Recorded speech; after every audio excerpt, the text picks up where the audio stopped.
Rally को रोक दिया क्योंकि रैली के माध्यम से पूरे कर्नाटक की जनता को यह हकीकत पता चल जाता कि कर्नाटक की जनता वहां राहुल गांधी को चाह रही है। महाम आतंकवादी संगठन भी अपने आप को देशभक्त कहता है कि मैं अपने ईमान के लिए ये आतंकवादी गतिविधियां कर रहा हूं। चुनाव आयोग हर राज्य में हर राज्य दर जहां चुनाव होता है वहां भारतीय जनता पार्टी के गोद में जाके बैठकर भारतीय जनता पार्टी के अधीन जाकर काम करता है। कर्नाटक चुनाव में राहुल गांधी की एक रैली मात्र ही नहीं रोका गया है।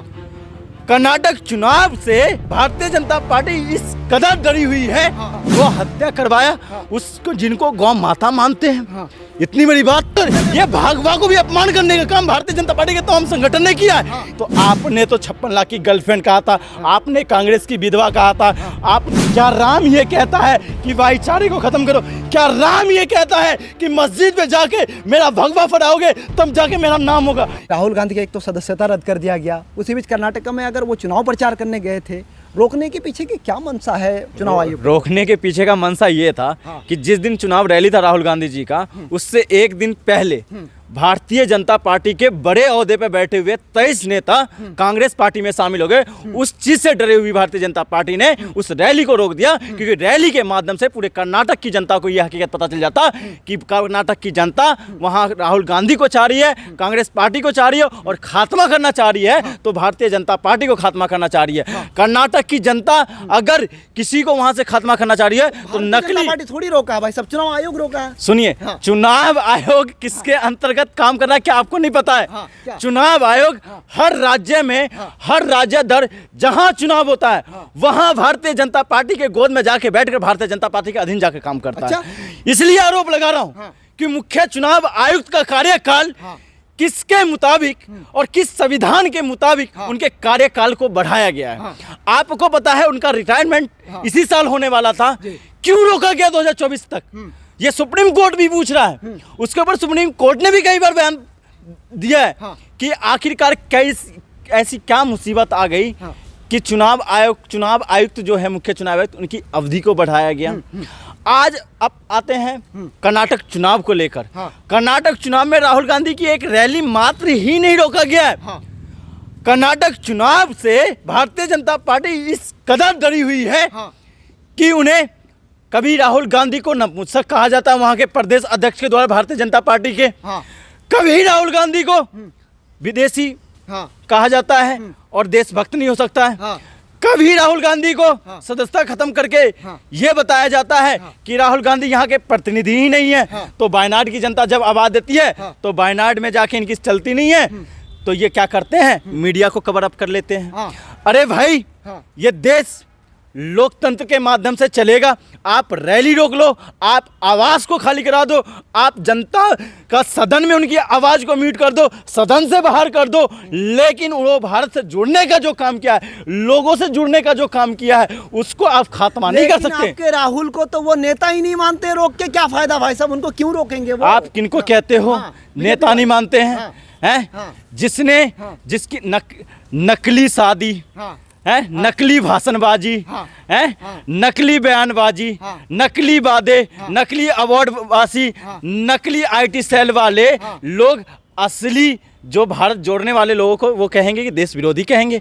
आपके कहने का मतलब जो देश को बेचने का काम करेगा वो देश प्रेमी होगा, और देश को जो जोड़ने का काम करेगा और जो विचारधारा देश के खिलाफत वाला काम को विरोध करेगा वो देश विरोधी हो जाएगा। आपके मुताबिक यही है? पार्टी के नेता को आप कह रहे देशद्रोही कह रहे हैं? मैंने देशभक्त पार्टी नहीं, मैंने ये कहा देशभक्त वो होगा जो देश की मान और सम्मान को बचाएगा। देशभक्त वो हो जाए। अपने आप को देशभक्त कह रहे हैं भाई साहब? अपने आप को देशभक्त कह रहे हैं? अरे भैया, आज तक कोई पार्टी नहीं है जो तमाम आतंकवादी संगठन भी अपने आप को देशभक्त कहता है कि मैं अपने ईमान के लिए ये आतंकवादी गतिविधियां कर रहा हूं। तो क्या मोदी जी भी मैंने भाजपा वाले आतंकवाद नहीं, आतंकवादी उन्मादी तत्व काम करे तो वो आतंकवाद का एक संज्ञा ही है। आप नहीं मान सकते। धार्मिक उन्माद फैलाने का काम अगर कोई कर रहा तो भारतीय जनता पार्टी। अभी 2-4 दिन पहले का एक मामला दिखा रहा हूं जो आगरा के अंदर हुआ है। हिंदू संगठन ने रामनवमी के नाम पर मुस्लिम भाइयों का बदनाम करने के लिए आपने ने देखा गौ हत्या करवाया उसको जिनको गौ माता मानते हैं। इतनी बड़ी बात। अरे भैया, अगर मेरी माता है तो मैं अपनी माता की हत्या करूंगा या मैं अपनी माता को खुले सड़कों पे छोड़ूंगा और मैं अपनी माता का यूज राजनीतिक पॉलिसी में करूंगा? सुनिए, वो आगरा का मामला छोटा मामला नहीं है। हाँ। आपने कहा ना देशभक्ति, हाँ। इस बात पे बनाओ। हाँ। उस भविष्य हिंदू परिषद, हाँ। वो बजरंग दल का हाँ। जो जितेंद्र, सौरभ शर्मा, हाँ। वो सारे 4 अपराधी जो पकड़े गए हैं, हाँ। उसने क्या करा? हाँ। रिजवान को बदनाम करने के लिए आगरा के अंदर। एक बात- सुनिए, नहीं, हाँ, इस एक मुद्दे को शांत नहीं, हाँ। पहले इस मुद्दे को खत्म कर दे। आप बोलिए, पहले बात बोलिए, रखिए। बोलिए, हाँ। अगर देशभक्ति की बात आई तो हाँ। देश विरोधी कौन हुआ? गौ को मानने वाला। हाँ। उस रिजवान को बदनाम करने के लिए, हाँ। आप पूरे मुसलमान को, कौम को बदनाम करने के लिए, हाँ। आपसी मतभेद को बदनाम करने के लिए पूरे हिंदू को आपने कटघरे में खड़ा कर दिया कि गौ माता मारने वाले को आपने गौ की हत्या करी, और उस पर पूरी भारतीय जनता पार्टी और वो बाबा की चुप्पी है उत्तर प्रदेश के अंदर, और आप कहते हो देशभक्त कहते हैं। अरे भाई साहब, आप जो भगवा लेके आप आ गए हैं, भगवा डाल के, ये इसी इसी भगवा के बचाने के बाद सुनिए, तो कर रहे भगवा हैं किसी- भाजपा वाले, इसी भगवा को तारा उनके विरोध में बोल ये रहे हैं। सुनिए, हाँ। ये भगवा किसी का मुख्यता है क्या? हाँ। हैं? हाँ। ये भगवा किसी को मुख्यता है? वही तो बचाने ये की मतलब बात कर रहे हैं। ये भगवा को भी अपमान करने का काम भारतीय जनता पार्टी के तमाम संगठन ने किया है। हाँ। इस भगवा को पहन के उस बजरंग दल के उस नेता ने क्या कहा? गौ हत्या करवाया है अपने हत्या करवाया? राजनीति की। आपने भगवा देखा? ने? अरे भैया, वही बाबा का पुलिस है जिसने आरोपी बनाया। हाँ। वही बाबा का पुलिस है जिसने आरोपी बनाया, लेकिन उसके ऊपर कार्रवाई नहीं हुआ। आपको मुरादाबाद के अंदर हाँ। आरएसएस का मुखपत्र हाँ। पंचायना, हाँ। उसमें क्या हुआ था? 4 दिन पहले की खबर बता रहा हूँ। हाँ। ये खबरें किसी मीडिया ने नहीं दिखाया। हाँ। क्या खबरें हैं? हाँ। मुरादाबाद के अंदर ये दिखाया गया कि एक मुस्लिम लड़के ने हाँ। एक हिंदू लड़की को पटाया, हाँ। और पटाने के बाद उसे ले जाके दोस्तों के साथ रेप करवाया। हाँ। तो और वहीं का बाबा का ही पुलिस हाँ। ये कहती है हाँ। कि झूठी खबर है। हाँ। और ये झूठी खबर होने की, और बाबा का पुलिस देखिए, मुरादाबाद पुलिस का खबर देखिए। अगर यही खबर भारतीय जनता पार्टी और भारतीय जनता पार्टी के कोई संगठन नहीं होता तो उसको जेल में डालने का काम करती, रासुका पे लगाती। लेकिन आपने उस आरएसएस के मुखपत्र पे की कार्रवाई नहीं किया। तो क्या आरएसएस क्या मुंह में राम और बगल में छुरा वाली बात है? फिर बिल्कुल भाजपा की यही बात है। बिल्कुल, मुंह में राम। अरे राम क्या कहता है कि आप जय श्री राम के नाम पर धार्मिक उन्माद फैलाओ? क्या राम ये कहता है कि भाईचारे को खत्म करो? क्या राम ये कहता है कि मस्जिद में जाके मेरा भगवा फहराओगे तब जाके मेरा नाम होगा? क्या राम ये कहता है कि आप मुसलमान भाइयों को परेशान करके आप हिंदू धर्म का प्रचार प्रसार करोगे? क्या राम ये कहता है कि आप मॉब लिंचिंग करके राम का नाम ऊंचा करोगे? अरे राम तो ये कहता है कि भाईचारे से देश चलेगा। तो भाई राम अरे ये थोड़ी कहता किसी का सरनेम को मतलब ये करिए, बदनाम करिए। राम ये भी सुनिए, नहीं कहता। तो मैं यही तो कह रहा हूँ। आपने मेरे मुंह की बात छीन लिया आपने। हाँ। अरे सरनेम के नाम पे कौन बदनाम कर रहा है आपको नहीं पता है? राहुल जी, आप तो सही बिहार सुना है। बिहार दंगे का खेत राहुल जी को खेत, राहुल जी ने नाम के ना सरनेम के नाम के ना, राहुल जी ने बकायदा उदाहरण दिया था कि नीरव मोदी, पुण्येश मोदी, सुशील मोदी और तमाम जो है ये मोदी है, ये सारे का सरनेम मोदी ने उदाहरण के साथ दिया ना कि मोदी मोदी बोला था। पूरा पहले क्लेरिफाई कर लीजिए। आप एक लेकिन बात सजा पहले सुना दिया ना भाई साहब। सुनिए, हाँ। सजा तो आपको पता ही है। निचली अदालत ने सजा किस बात पे सुनाया? उस पुण्येश मोदी को इस बात का दर्द था। किस बात का दर्द था पता है किस बात आपको? का दर्द था? कपड़ा उद्यमियों ने हाँ। उनके ऊपर संगीन आरोप लगाए थे भ्रष्टाचार के। पुण्येश मोदी को इस बात का दर्द था कि उनकी मंत्री पद गुजरात के मंत्री पद से चला गया था। सुशील मोदी को इस बात का दर्द था कि सृजन घोटाला में वो आरोपी थे और उनका मंत्री पद केंद्रीय मंत्रिमंडल में शामिल नहीं हो पाए। तो दोनों ये चाहते हैं, सुशील मोदी और पुण्येश मोदी, कि अमित शाह और मोदी जी के गोद में बैठकर कहीं न कहीं मेरी जगह मिल जाए केंद्रीय मंत्रिमंडल में और मैं अपना वर्चस्व दिखा दूं। इसलिए राहुल गांधी के ऊपर आरोप लगाया और वो एक राजनीतिक साजिश था, न कि वो एक उनका जो भावना आहत हुआ ना।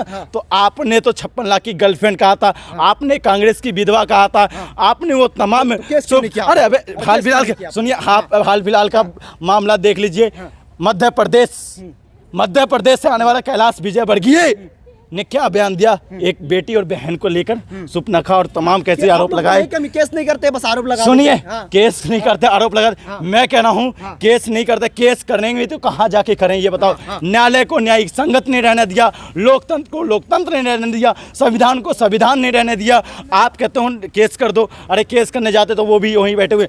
लेकिन एक उदाहरण जरूर निकल के आया है, वो सुप्रीम कोर्ट के माध्यम से निकल के आया है कुछ दिनों में। जिस तरह से चीफ जस्टिस ऑफ इंडिया का बयान आ रहा है, तो उससे लगता है कि अब भारत में न्यायालय जग चुका है। और न्यायालय जगने का मतलब यह है कि भारत में अब फिर से लोकतंत्र जीवित होगा, और लोकतंत्र जीवित होगा तो कांग्रेस जीवित होगा, और कांग्रेस जीवित होगा तो देश का संविधान बोलेगा, और संविधान बोलने का मतलब है कि लोगों की आवाज़ निकलेगा। आपको पता है जो देशभक्त कहने वाले लोग हैं, जो 56 इंच का सीना कहता था, अरुणाचल प्रदेश के 11 कस्बे का नाम चाइना ने बदल दिया, लेकिन भारतीय जनता पार्टी ये 56 इंच की सीना वाले पार्टी सरकार चुप्पी साधी हुई है और ये कहकर मौन साध लिया कि ये इससे वास्तविकता नहीं बदल सकता।